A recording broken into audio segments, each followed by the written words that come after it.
Buenas tardes, bienvenidos todos. Creo que muchos de vosotros ya nos conocéis, pero para los que no nos conocen quiero hacer una breve presentación. Somos Betravel Catay, una empresa que está dentro del Grupo Barceló. Es una agencia de viajes a nivel nacional y dentro de todas las oficinas que tenemos está nuestra tienda Premium, que está en San Clemente 15, es la que organiza estos eventos y que somos los que llevamos el programa del País Viajes. Dentro de ese programa del País Viajes, que muchos lo conoceréis, algunos de vosotros, porque también os veo por ahí, algunos habéis incluso viajado con nosotros en esos programas, tenemos a nuestro experto, prescriptor, guía, amigo, todo lo que pueda decir de Valentín es poco. Y hoy queremos presentaros, estuvimos con vosotros justo antes del verano, os prometimos que en cuanto pasara el verano os haríamos una presentación de los próximos viajes que hemos organizado y así lo vamos a hacer. Hoy es el día en que os vamos a presentar toda la programación que hemos elaborado junto con Valentín. La hemos hecho a medias, él es el experto, yo la parte técnica, pero os vamos a presentar todos los viajes que tenemos organizados para el primer semestre del 2023. Valentín lo que va a hacer es animaros y entusiasmaros con todos los destinos y que estoy segurísima de que una vez que le hayáis escuchado vais a querer ir a todos. Y allí os estaré esperando yo en la agencia para que vengáis a conocer con él todos estos destinos que os va a proponer. Daros la bienvenida y nada, os dejo con Valentín y estáis en las mejores manos. Muchas gracias por venir. Perdón, se me ha olvidado deciros que creo que sabéis que además Valentín, aparte de ser muy famoso por estos viajes que hace con nosotros del País Viajes, últimamente se ha hecho famoso también porque sale en la tele. Ha participado en el programa de Boom y vamos, yo cada vez que viene a la agencia y salgo a despedirle la puerta, se paran 3 o 4 a saludarle, a tal. Entonces, vamos a darle un buen aplauso por el papel que ha hecho y lo bien que nos ha dejado a todos. Gracias. Gracias, Valentín. A ver, ¿se me escucha bien? ¿Se escucha? ¿Se escucha? Bueno, pues gracias. Vamos a empezar las conferencias como no hay que hacerlo. Voy a pedir que se levanten mis compañeros de Boom, por favor, un momento, y que les aplaudáis porque me lo han hecho pasar súper bien. Michel, Vicente, Raúl, y nos falta otro chico.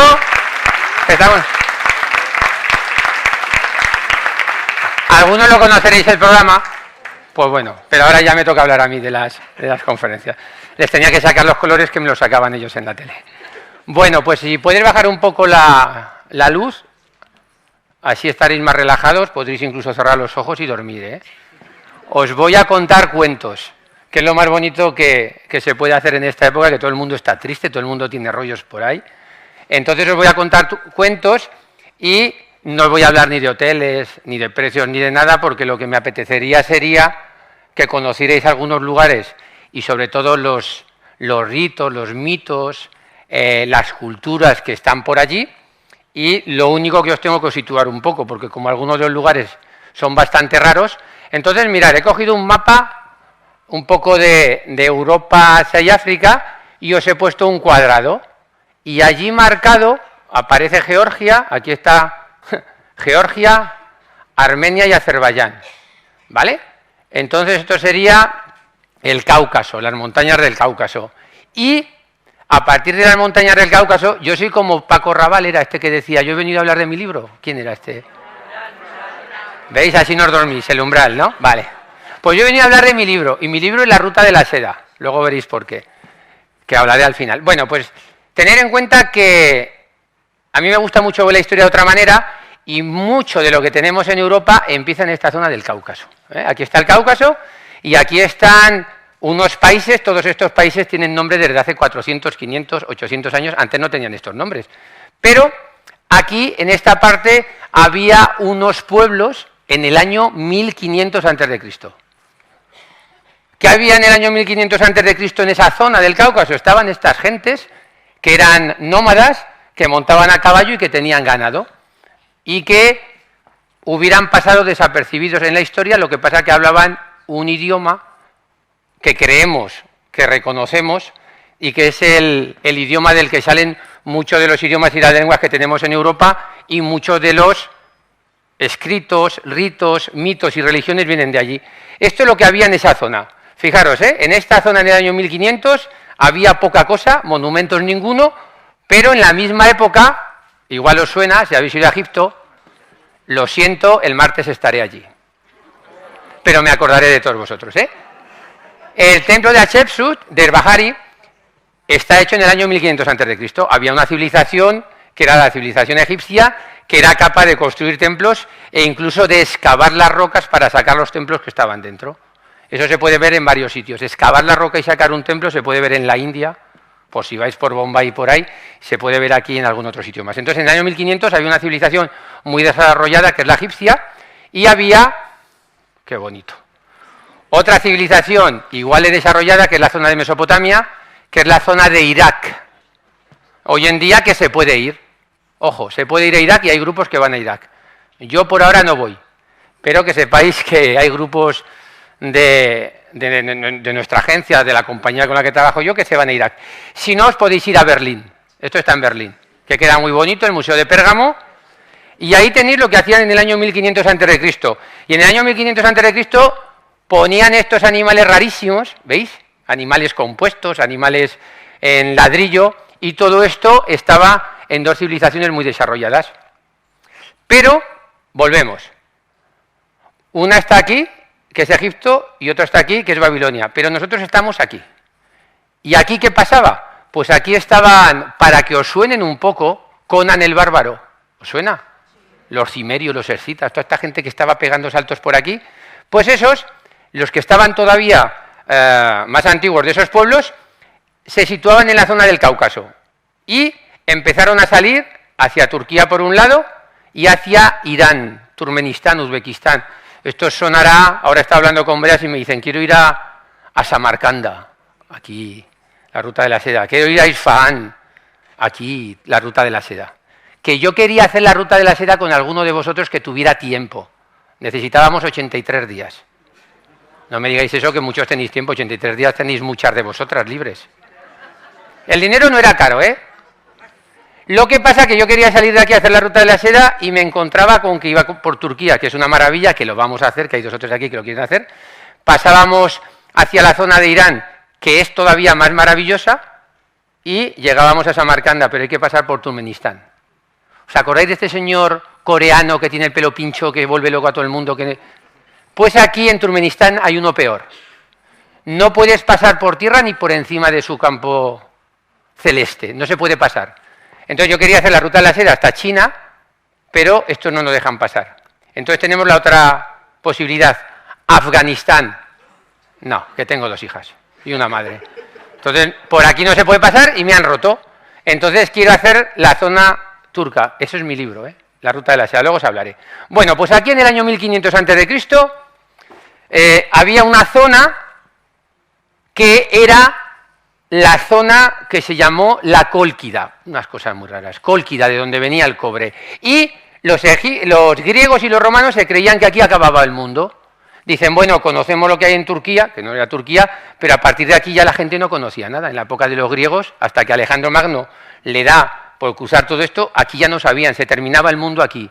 ¿Y qué había por ahí? Pues por ahí había unas leyendas. ¿Cuál era la leyenda que vosotros conocéis? Jasón y los argonautas. Jasón, que lo tenemos por aquí, se sube en un barco con una madera sagrada y se va en busca del vellocino de oro. El vellocino de oro es la piel de un carnero que estaba cubierta de oro y que tenía propiedades para el que se lo ponía como si fuera la inmortalidad y todas estas cosas. Y Jasón se va en busca de el toisón de oro y se va hacia esa zona, lo que os acabo de señalar ahora. Se lleva que lleva un bastón, Hércules, y intenta llegar hasta el lugar donde está el vellocino de oro. Mirad, aquí lo tenemos, llega a la zona que estamos viendo, que es Georgia, Armenia y Azerbaiyán, y lo defiende un monstruo, el monstruo de la Cólquida, de esa zona, que era hijo de tifón, cuando os hablan de los tifones, oye, que ha habido un tifón, un tornado. Pues este tifón es uno de los grandes, es que me gustan mucho todos estos seres, era uno de esos dragones que tiraba serpientes por todos los lados, y que tuvo un hijo que custodiaba un árbol donde había colgado un vellocino de oro. ¿Os suena un árbol y una serpiente? Os sonará, ¿no? Y el que podía llevarse el vellocino de oro conquistaba algo así como la inmortalidad. El que se llevaba a Adán y Eva, creo que conquistaban la inmortalidad o ser como los dioses. O sea, era una cosa muy parecida y se inspiran unos de otros. Pero toda esa zona es la que nos da todas estas leyendas. Bueno, pues él tiene que llegar hasta aquí, pero no se puede llevar el vellocino porque hay un dragón. Como no sabemos cómo son los dragones, ponemos una serpiente. Y como no sabemos cómo son las serpientes, aparece una mujer. ¿No os habéis fijado que en el Antiguo Testamento aparece una serpiente, la que le da la manzana a Adán y a Eva? Es una serpiente, a veces tiene cara de mujer. A ver si ponéis un poco de orden, porque sale una mujer. Bueno, aquí por lo menos han dibujado a el monstruo de la Cólquida. Y la persona que va a poder dormir a este monstruo que nunca dormía es Medea, que es la que le va a ayudar. Entonces, fijaros, en esa zona ya hay algo que me llama mucho la atención, que es Jasón y los argonautas. Y luego hay otras chicas que cuidan unos árboles sagrados donde hay manzanas. ¿Y qué dan esas manzanas? La inmortalidad. ¿Y cómo se llama el jardín? De las Hespérides. Que no sabemos si está por Cádiz, por ahí abajo, o, como dice algún griego, donde se terminaba el mundo, en la misma zona donde estábamos nosotros ahora, por la zona de Georgia. Y aquí tenéis a las tres guardianas, las Hespérides, que están con el gran monstruo. Otra vez nos ponemos con una serpiente, con Ladón, y tiene que llevarse a alguien las manzanas. Solo hay una persona que es capaz de llevarse las manzanas y robarlas de un jardín donde están unas ninfas sagradas. Ese Hércules, que va a llegar hasta allí. Fijaros, Hércules sale, os lo he dicho, con Jasón y los argonautas, y Hércules sale en busca del jardín de las Hespérides y de hecho le va a engañar para poderse llevar las manzanas en esos 12 trabajos de Hércules. Y todos en la misma zona, Georgia, Armenia y Azerbaiyán. Ahí están todos estos lugares. Y además hay un titán que se portó muy mal con los dioses porque nos regala esto, la luz, el fuego. Hubo un titán que robó el fuego de los dioses. Los dioses no querían darnos el fuego, porque si teníamos el fuego podíamos, pues desde encender, desde hacer cosas con los alimentos, desde parecernos a los dioses, y Prometeo roba el fuego de los dioses y se lo da a los hombres. ¿Y qué hacen los dioses? Lo mandan al extremo del mundo. ¿Cuál es el extremo del mundo? Georgia, Armenia y Azerbaiyán, al Cáucaso. Lo mandan al Cáucaso y le ponen un águila que va a estar comiéndole las entrañas, uno de los castigos más duros que había en la época. Y Prometeo se va a quedar ahí hasta que va a volver otra vez Hércules, que está en todas, y le va a salvar. Pero todos estos grandes héroes de la mitología griega y romana están en esa zona, que ahora sale en la televisión. Georgia y Armenia.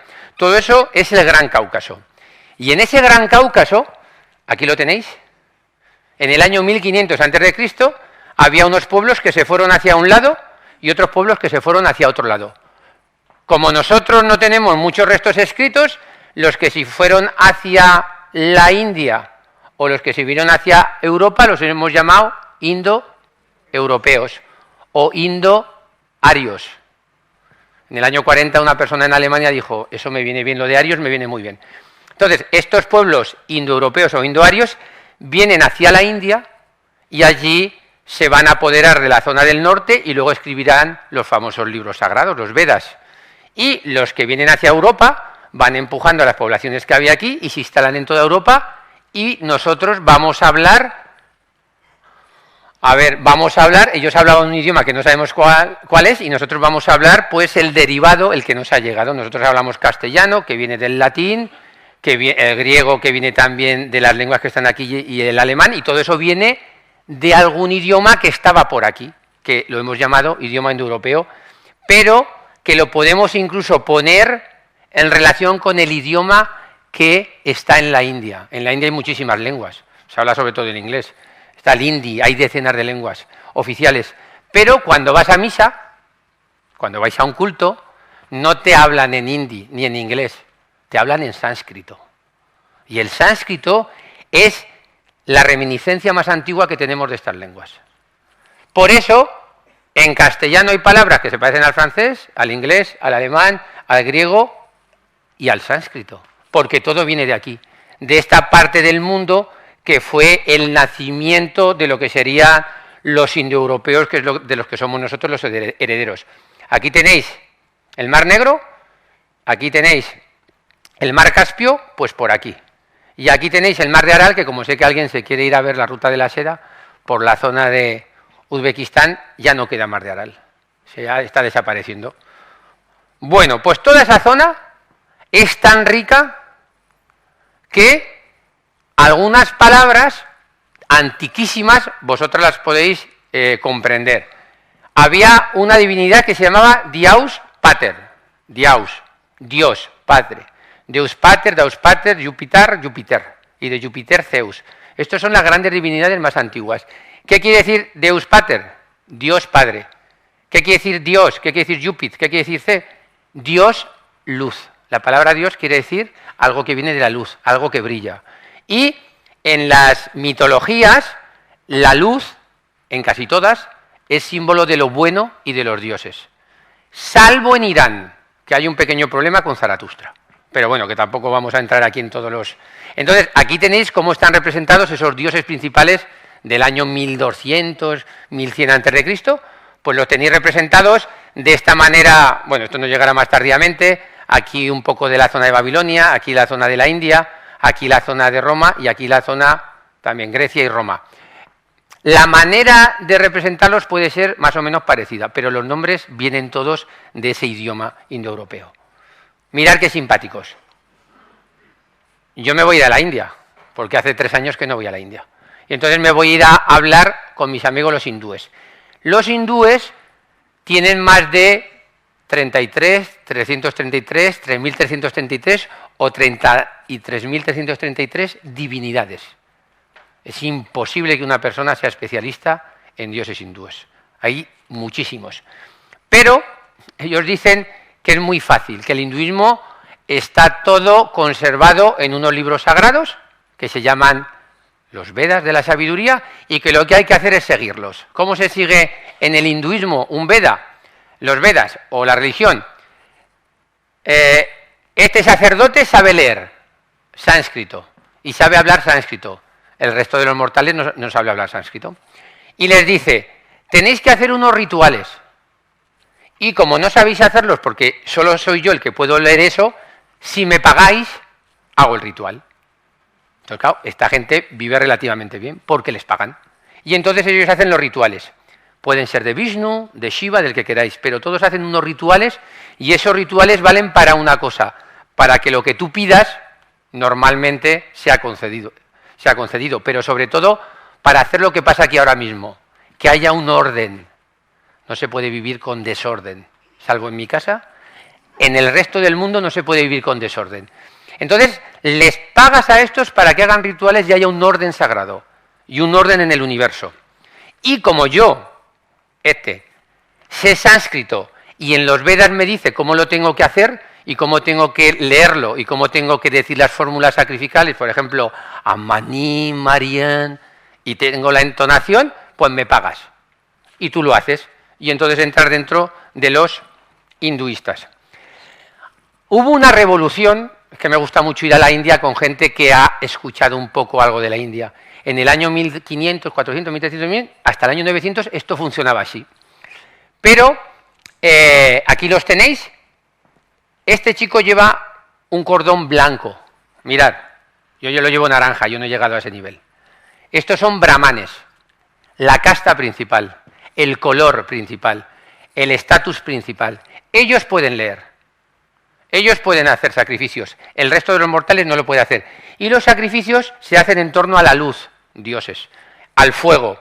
Y los brahmanes, que los veis aquí con ese cordón, son los responsables de hacer eso.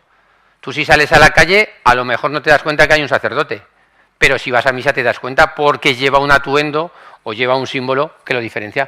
Pues aquí los tenéis. Para que uno sea un brahman y pueda hacer esas cosas, tiene que llevar un cordón blanco.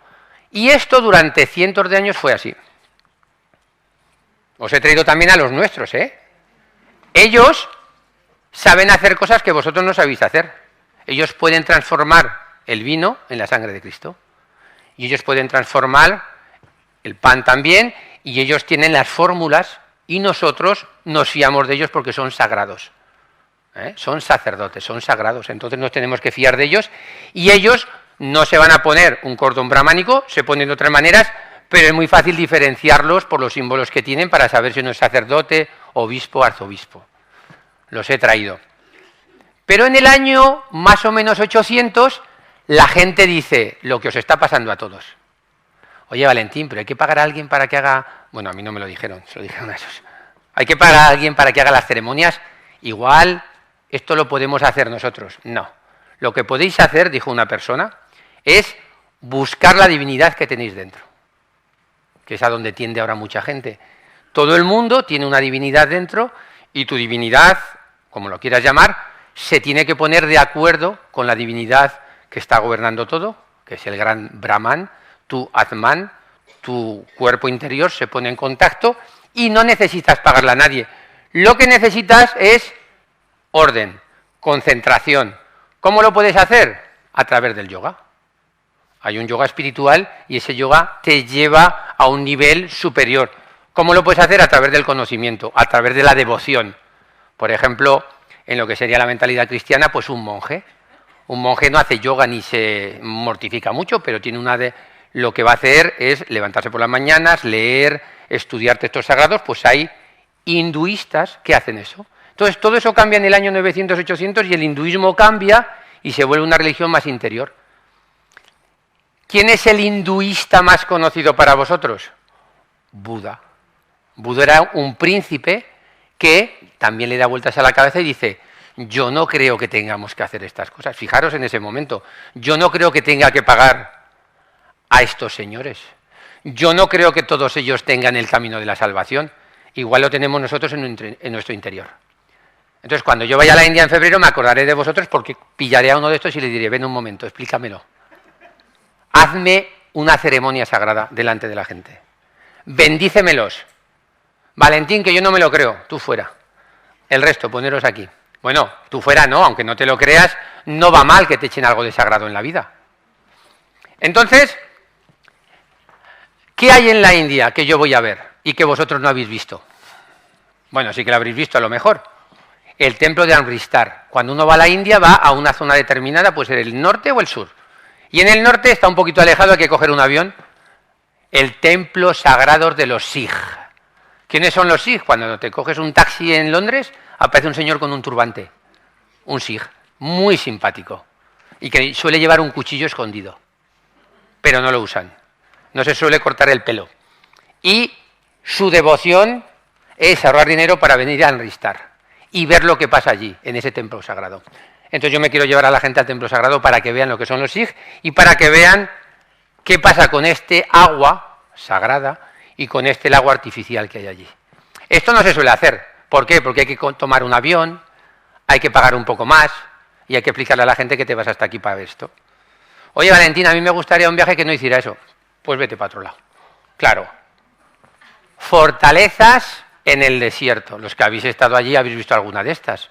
El Rajasthan, en la parte norte de la India, en la parte de la izquierda del oeste, están las grandes fortalezas anteriores al siglo XIV-XV, bueno, a Colón, ¿para qué? 1492. Estos son todos anteriores, algunos de ellos, y de donde controlaban no solo las caravanas, sino los pueblos que se iban a pasar por esas zonas. Esto es como una película, ¿eh? Estos son como películas. Jaipur, esto lo habéis visto desde el otro lado, el Palacio de los Vientos. Este es el lado contrario, donde se esconderían las mujeres y desde ahí verían lo que está pasando en la calle, las mujeres de los grandes emperadores mogoles, no de todo el mundo. Otro de los edificios que es más bonito por detrás que por delante. Y cuando vamos, todo el mundo dice: es que es muy bonito, vete atrás, por favor. Bueno, pues ahí lo tenéis. Esto no te puedes ir a la otra vida sin no haberlo visto. O conmigo o sin mí. el Taj Mahal. ¿Qué es esto? Esto es uno de los 2 lugares que yo conozco en el mundo que me tengo que arrodillar para ver a la persona que está ahí. Uno es la tumba de Napoleón, en París. Si habéis ido ahí, al final te tienes que arrodillar para verlo. Y otro es el monumento de amor que le hizo un emperador mogol a su mujer. Le dijo, te quiero tanto, y nos lo hemos pasado tan bien, que te voy a hacer un palacio de mármol. Y un escritor hindú dijo, ese palacio de mármol es la lágrima que te corre en la mejilla del tiempo. O sea, dices, esto hay que estudiarlo, esa frase. Y vas a ver, es una tumba, no es un palacio. Pero el Taj Mahal no es solo eso, son los jardines que hay alrededor y lo que está en los lados. Y luego, sobre todo, la explicación de por qué lo hicieron, ¿eh? Pues yo creo que es el símbolo hoy en día de lo que sería la India. Y otro de los lugares que a mí me gusta mucho y que la gente baja y se va, digo, todos aquí paraos.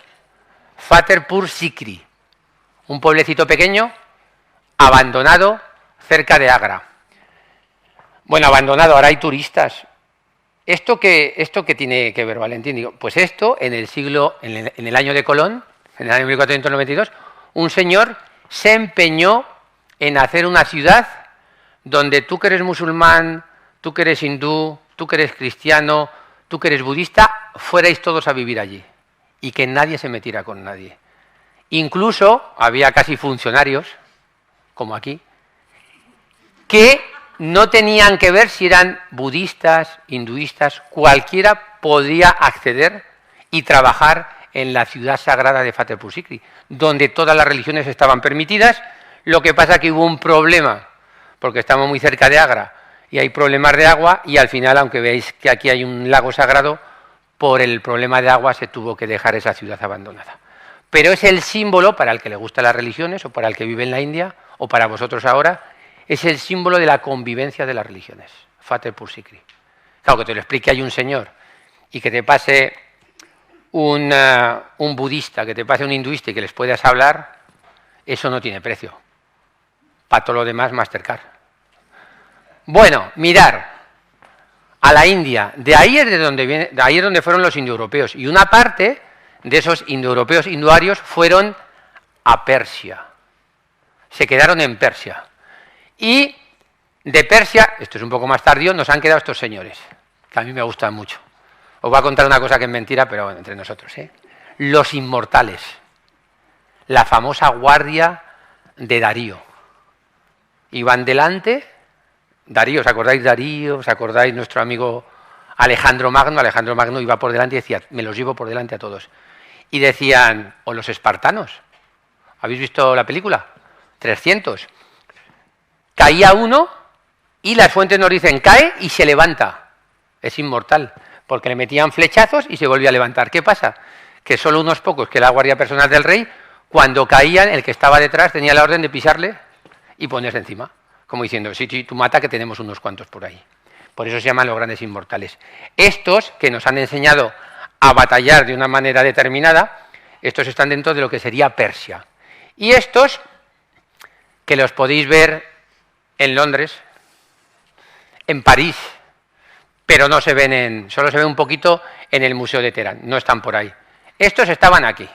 Los que habéis venido conmigo, os veo que os echáis a llorar. Persépolis, la ciudad de los persas.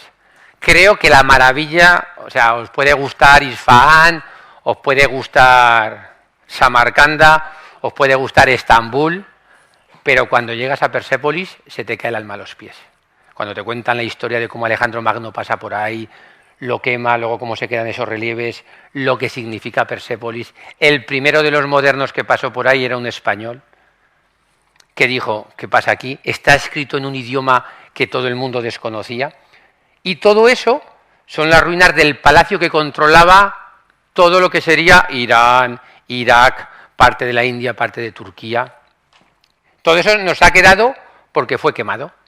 Entonces, como fue quemado, las vigas de arriba de madera, que venían como el templo de Salomón, venían de Fenicia, el cedro del Líbano, se destruyeron, pero nos quedó la piedra. Os he traído solo una imagen porque es que el resto me pone los pelos de punta, entonces ir allí a verlo. Y detrás aparece esto, o al lado aparece esto. ¿Qué es esto? Pues esto es una cruz excavada en una roca y a una altura muy grande una puerta. Las tumbas sagradas de los reyes persas. Están detrás de Persépolis o a unos kilómetros. Impresionante. Y aquí, escenas de batallas. Como he visto alguno y me ha preguntado, nuestros amigos del Pignatelli, que está aquí al lado, en noviembre volveremos a hablar de Alejandro Magno y de todos estos. Ya me han dicho que sí, que os van a mandar la información. Y hablaremos del que más me gusta a mí. César, Pompeyo y Craso. ¿Os acordáis que lo estudiamos en el BUP? César, fijar lo que hizo, cruzó el Rubicón. Pompeyo ni te cuento, con la egipcia y compañía. ¿Y Craso qué hizo? Craso se cogió a 40.000 soldados romanos, 40.000. ¿Cuántos habitantes tienen vuestros pueblos? 15.000, 20.000. Cogió a la mitad de Huesca y se la llevó de Roma hacia Persia, porque el tío se empeñó en decir, si César es famoso y Pompeyo es famoso, yo también voy a ganar a los persas. Nadie había ganado a los persas. Nadie. Ojo, están los persas, los sasánidas, está Alejandro Magno con los... Bueno, pero a los persas estos nadie. Y va y pierde a los 40.000. Entonces se quedó como la gran pérdida de los romanos. Durante cientos de años en las crónicas romanas nos dirán lo que hizo Craso. Pero unos cuantos se escaparon. ¿Y dónde aparecieron? En la frontera de la India. Otra vez la India. En el norte de la India nos aparecen documentos que nos hablan de unos legionarios romanos. La legión perdida de Santiago Posteguillo. Pues si os suena. Buah, y aquí ya apaga y vámonos. Persia, la ciudad de Yas, donde se encuentran los zoroastristas. Aquellos que creen que el cuerpo es tan sagrado y la naturaleza es tan sagrada que no se puede contaminar. No te pueden enterrar en la tierra porque contaminarías la tierra. No te pueden quemar porque contaminarías el aire. ¿Qué hacemos? Hay unas torres del silencio que se visitan, no os digo lo que hay dentro. Y los zoroastristas echaban, o echan, así os lo dejo, los cuerpos allí. Y dejaban que las aves rapaces se pudieran llevar y pudieran comer. Una manera de concebir la vida. El zoroastrismo. Todavía quedan zoroastristas, no os digo lo que hacen. Pero en Persia, cuando vas a Yas, vas a hablar con los sacerdotes zoroastristas y te explican lo que es el zoroastrismo, en vez de explicarlo yo en una hora, en una clase. Pues bueno, Yas es la gran ciudad de ellos y por donde pasó Marco Polo. Marco Polo un poquito, bueno, a la ida hacia China, pasó por aquí y dijo que le dijeron que aquí están enterrados los 3 Reyes Magos. Aquí. Eso dijo Marco Polo. Ahora los tenemos en Colonia. Yo acabo de volver de Alemania y le decía a las señoras, ir a la catedral de Colonia que están enterrados los Reyes Magos. Y todas fueron a ver a los Reyes Magos. Pero Marco Polo nos dice que están aquí. Mirar, ya nos hemos ido, fijaros, nos hemos ido a la India. Hemos pasado a Irán. Y la ruta de la seda, es que me viene todo el rato a la cabeza. La ruta de la seda. La ruta de la seda venía por aquí, tiqui, tiqui, tiqui, tiqui, y llegaba aquí. Y aquí estaban las ciudades mágicas.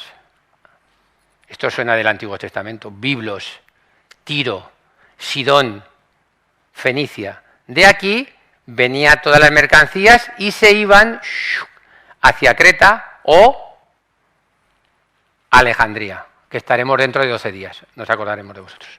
Estaremos viendo el mercado de Alejandría o se venían, mirad, por aquí por el norte, a Túnez, Cartago. Y de aquí llegaban hasta Tánger y de aquí podían ir para un sitio o para otro. Pero esta zona, la zona del Líbano, la antigua Fenicia, y la zona de Túnez, es la que a mí más me interesa. ¿Por qué me interesa mucho?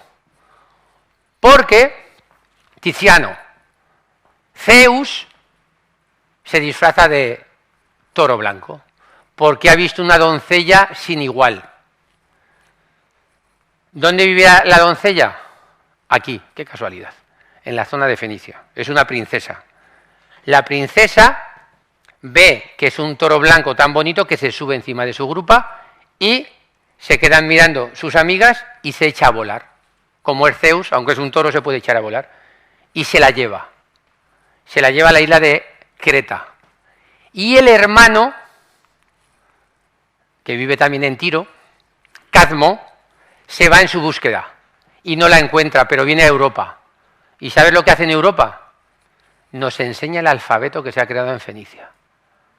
El hermano de Europa nos va a enseñar lo que es un alfabeto.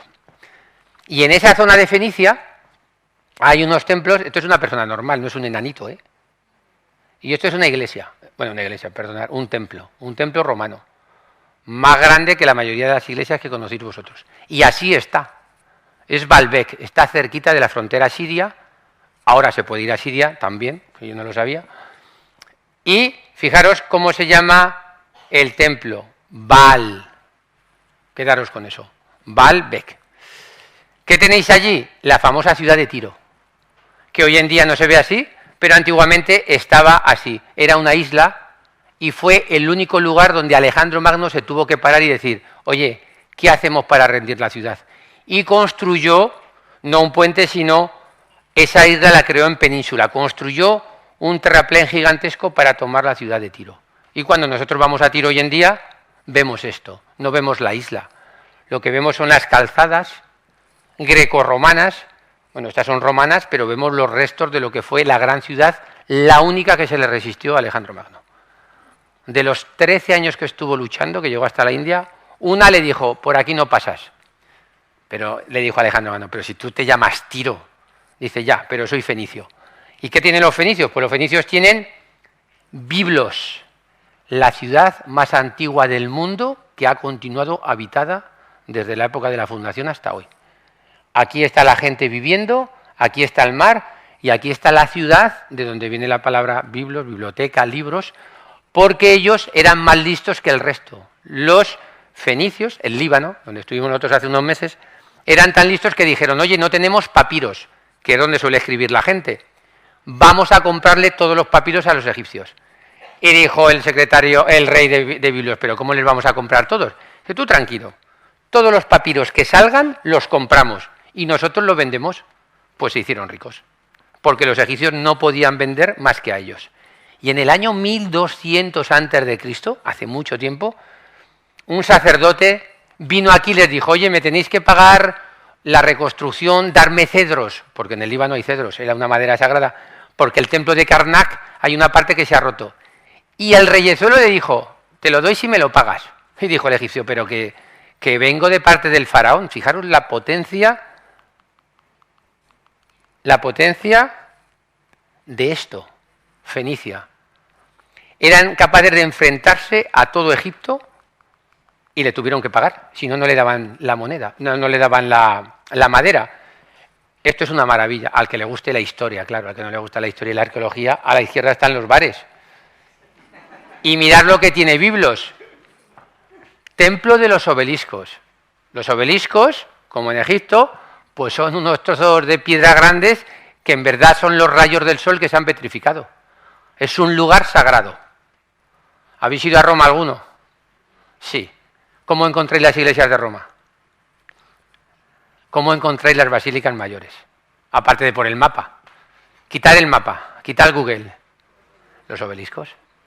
Son lugares sagrados. Uno de los papas romanos se dio cuenta. Hace 500 años dijo, oye, pero esta iglesia es importante, pero ¿cómo va a llegar la gente a la iglesia? Y le dijo otro secretario, pon un obelisco. Y dice, pero están en Egipto, pero que estamos construyendo San Pedro. Trae, que hay dinero para todos.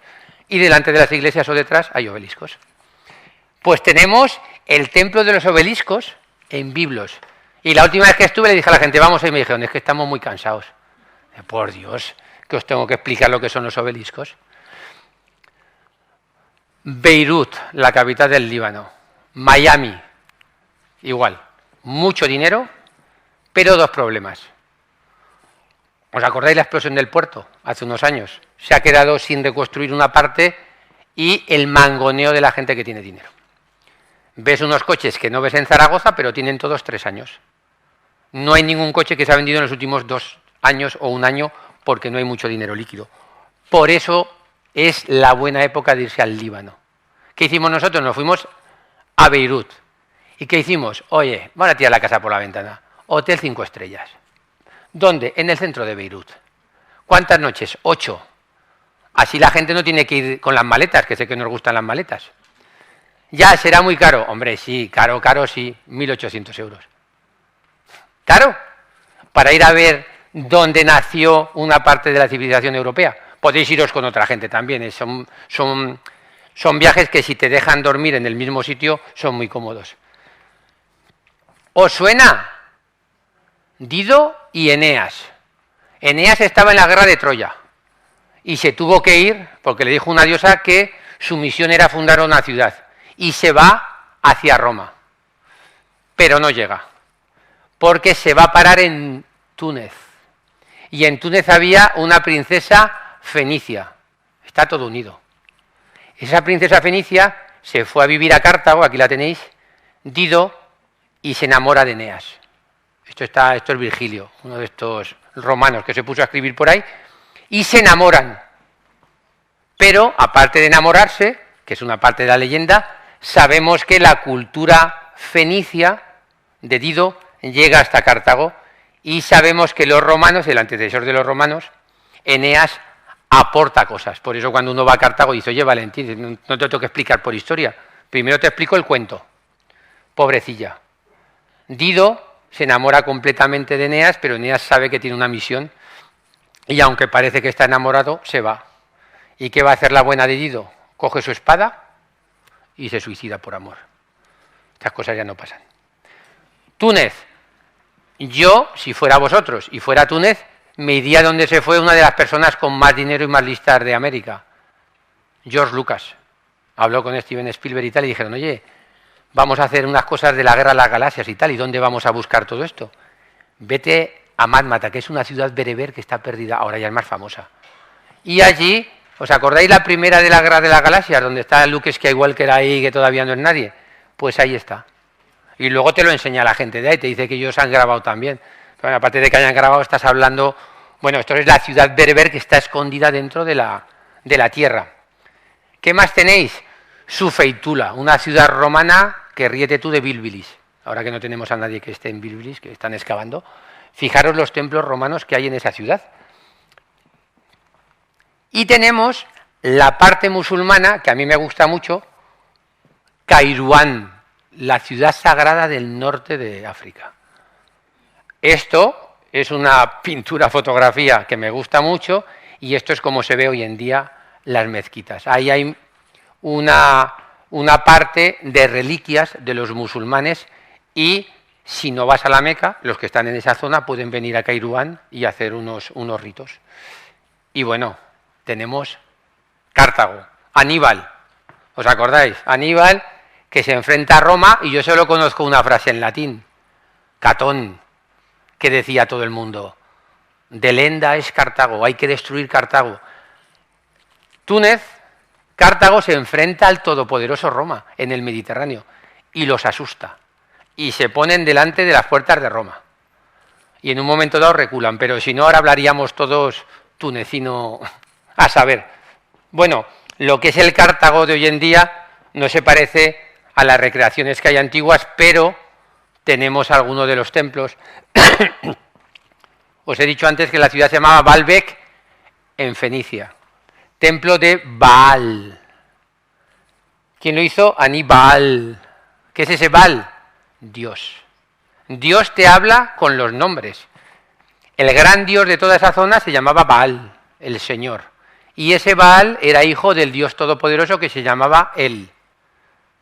Daniel, Ezequiel, todos esos nombres hebreos llevan la partícula El, que quiere decir Dios. Daniel, el Señor es tu juez, Dios es tu juez. Y ese, El, que está tan lejano porque es un Dios que está muy arriba, un Dios Pater, un Dios Padre, delega en Baal. ¿Vosotros vais a misa?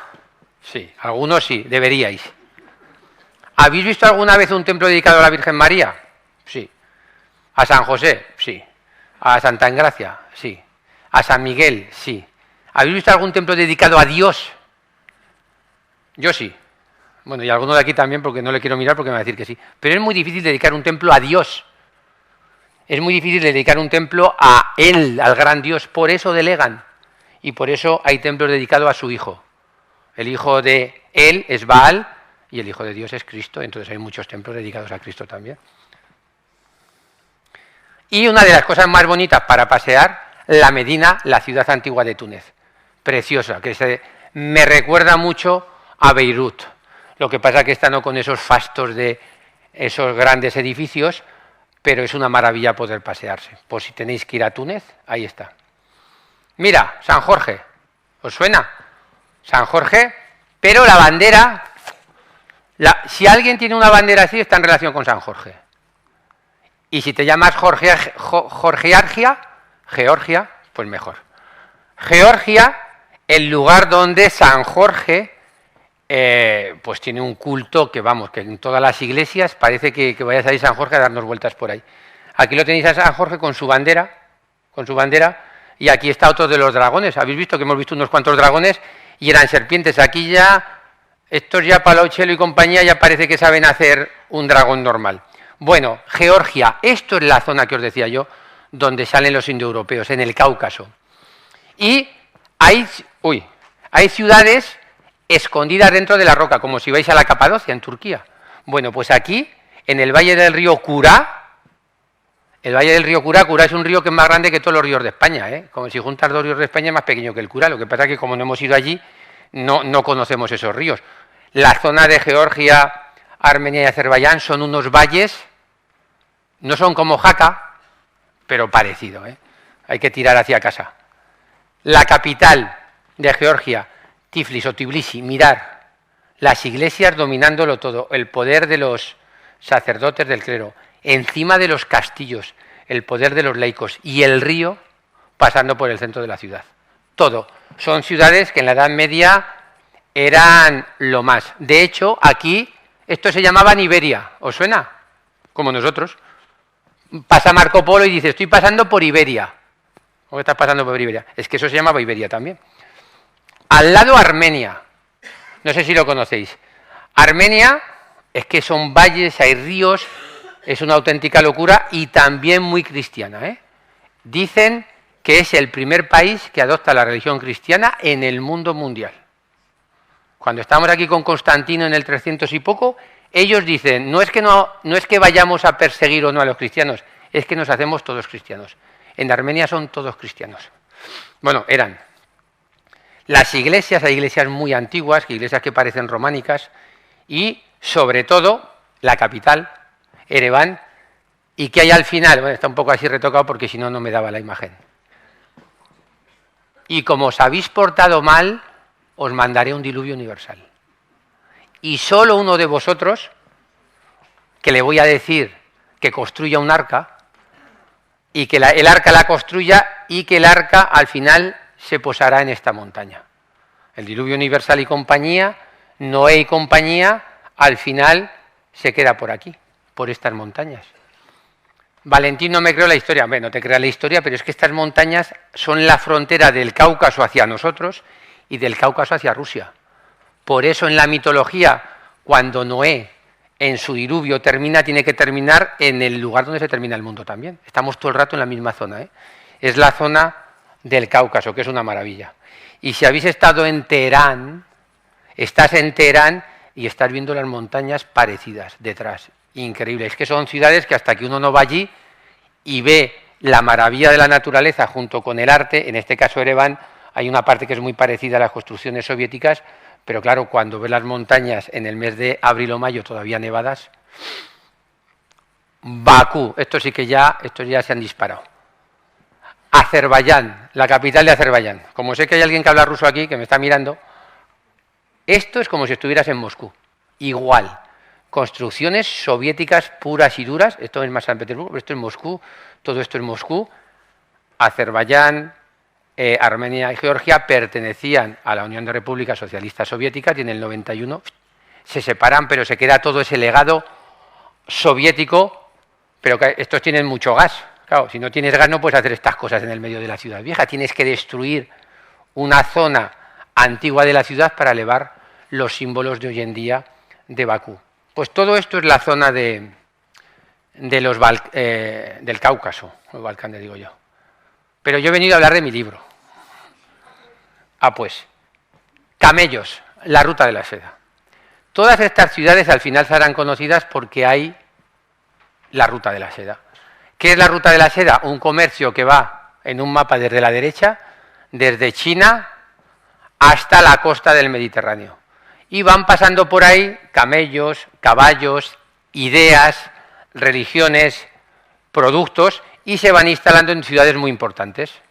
Samarcanda, Isfahán, Meb, Estambul, Biblos, Alejandría, y esos son los encargados de hacer el gran mercado del Mediterráneo. Todo llega hasta el Mediterráneo y en el Mediterráneo se van hacia un lado o hacia otro lado. Y en Turquía, que es lo que quiero hacer yo, pasa la ruta de la seda, si queréis la del final, claro, al final tenía que llegar la ruta de la seda por un lugar que era Turquía, y en Turquía aparecen civilizaciones que es que no tenemos casi ni idea de lo que es. Cabezas gigantes de personas en una especie de túmulo, no es una pirámide, pero es una montaña artificial, dentro hay enterrado un señor, alrededor hay unos símbolos. Todo esto nosotros lo hemos dado en llamar la civilización de Comagene. Esto está perdido en el interior de la Turquía. Si alguno tiene un coche y no sabe qué hacer en 30 días, se va y se da una vuelta, pero no tenéis que entrar por la Capadocia y quedaros a ver la Capadocia.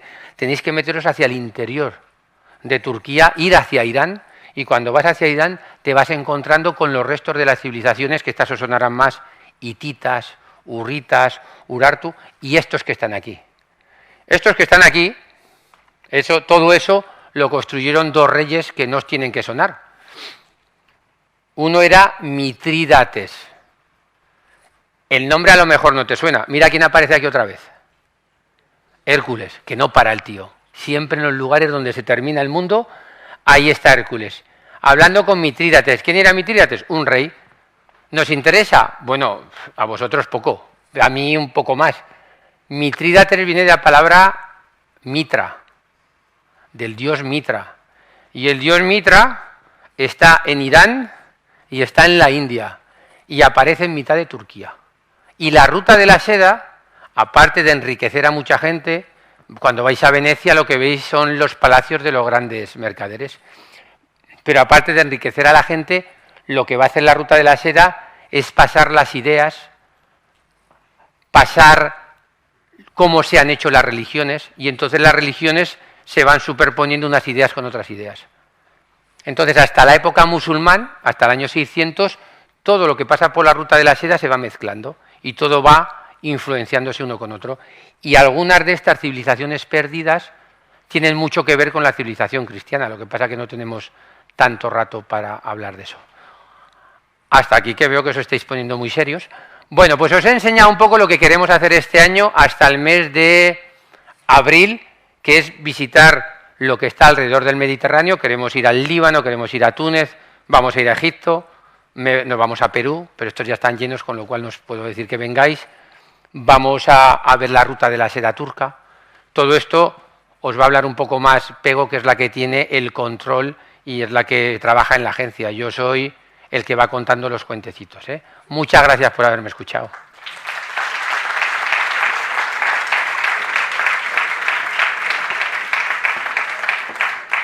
Te hago esto a ti. Habla ya si quieres. Ya lo tienes, sí.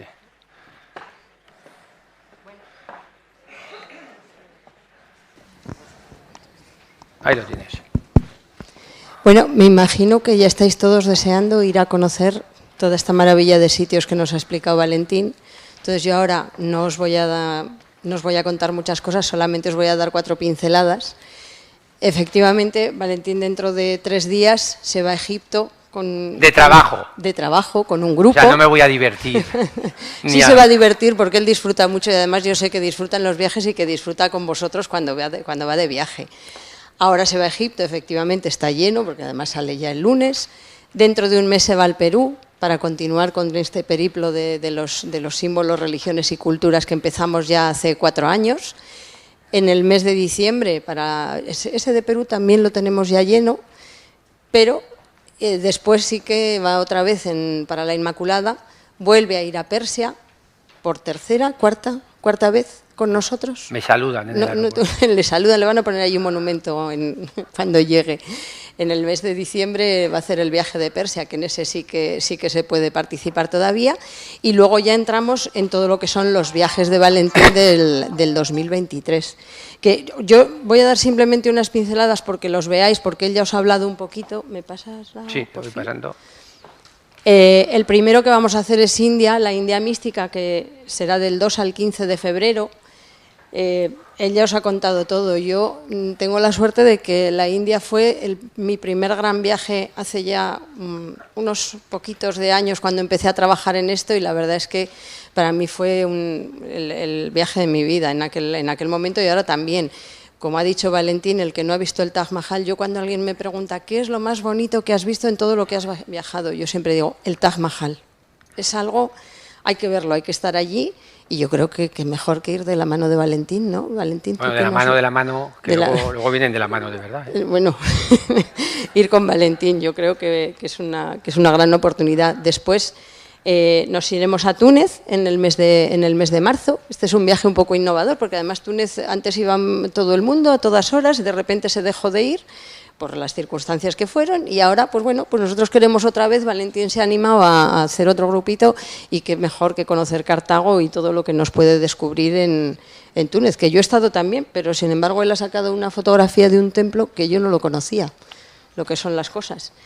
De ahí nos iremos al Líbano. El año pasado ya estuvimos yo como voy por temporadas, en el mes de abril ya estuvimos en el Líbano con Valentín.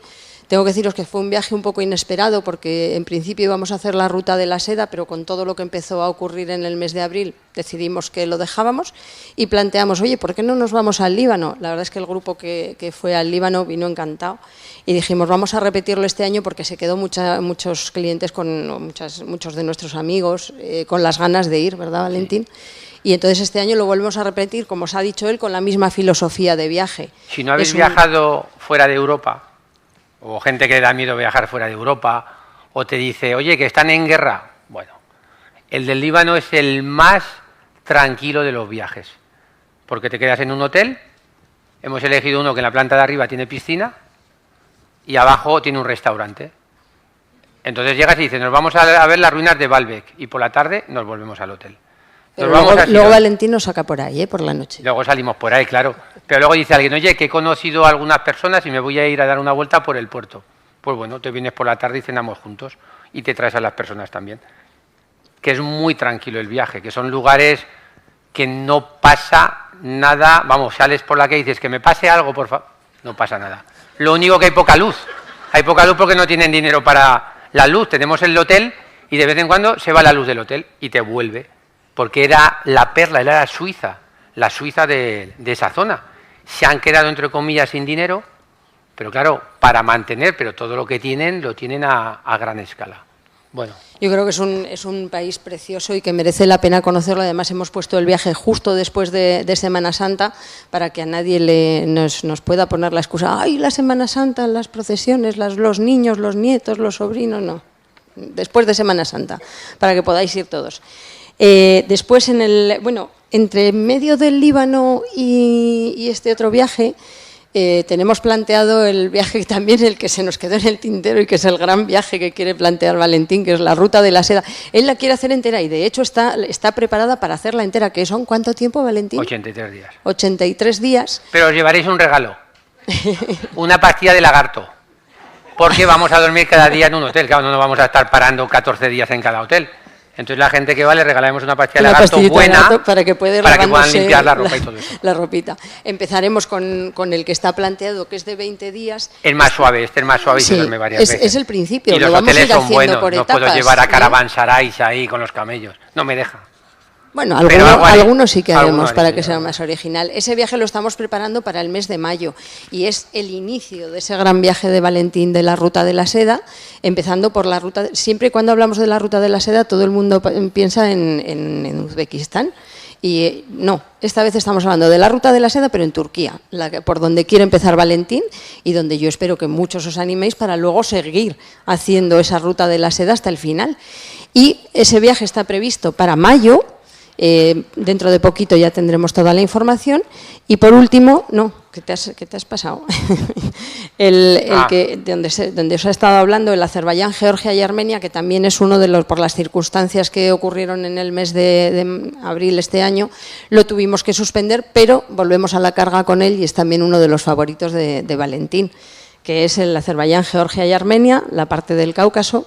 Imposible nombrar todos esos sitios, Valentín se lo sabe de memoria, sabe lo que hay en cada uno. Bueno. Y bueno, y por último comentaros que bueno, dentro de la filosofía de nuestra de BD Travel Brand Catay o de BD Travel Catay, ahora me he equivocado porque hemos cambiado de nombre ya por fin, dentro de BD Travel Catay la filosofía nuestra es daros a conocer el mundo y los viajes de otra manera, de la mano de Valentín, de la mano de otros de nuestros expertos del País Viajes, desde Corea con Paco Nadal, con Álvaro Plancholo Lorenz de Arabia, Namibia con Dani Serralta, con Patricia Paulo Los Templos, con Sebastián Álvaro de Al filo de lo imposible, también hacemos Persia, pero después de Semana Santa.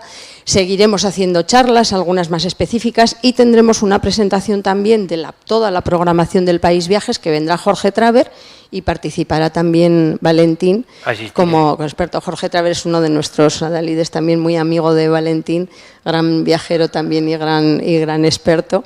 Y os iremos, si nos habéis dejado vuestros datos, pues os iremos avisando de todo esto. Y ya por último, deciros que, por supuesto, para que podáis iros con Valentín a todos estos sitios, ¿lo cambias? Nos podéis encontrar en la calle San Clemente. Yo hoy he venido acompañada, aparte de Valentín, de Dino de la Cruz y de Teresa Cativiela, que son dos de nuestros compañeros. Nos hemos dejado allí al pie del cañón defendiendo el fuerte a Elena Aranda, que es nuestra otra compañera.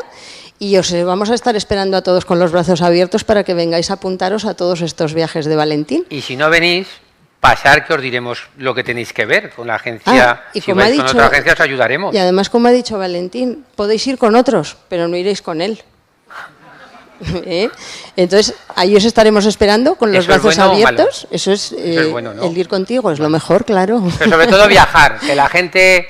La frase que estoy escuchando de la gente de cierta edad, aquí sois todos jóvenes, por lo que veo, Valentín, me han quitado 2 años, me han quitado 4 viajes largos, pero es que algunas de esas personas me dicen que no van a viajar más. Aquí tengo varias. Digo, el buen Dios te ha quitado 2 años, no van a viajar más en viajes largos, porque se creen que no pueden. Si tu cabeza puede, tú puedes. Hombre, tienes que tener el tiempo. Si tienes la casa pagada, el dinero lo tienes. Los viajes...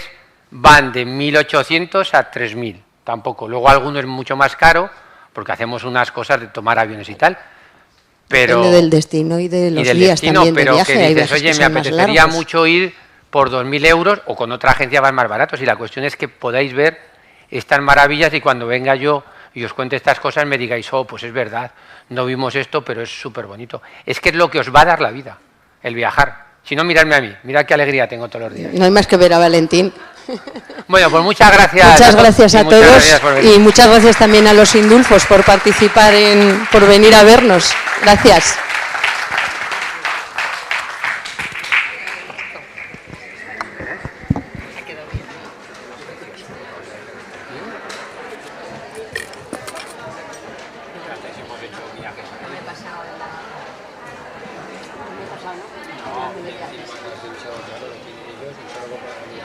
Ay, esto se lo quita una chica.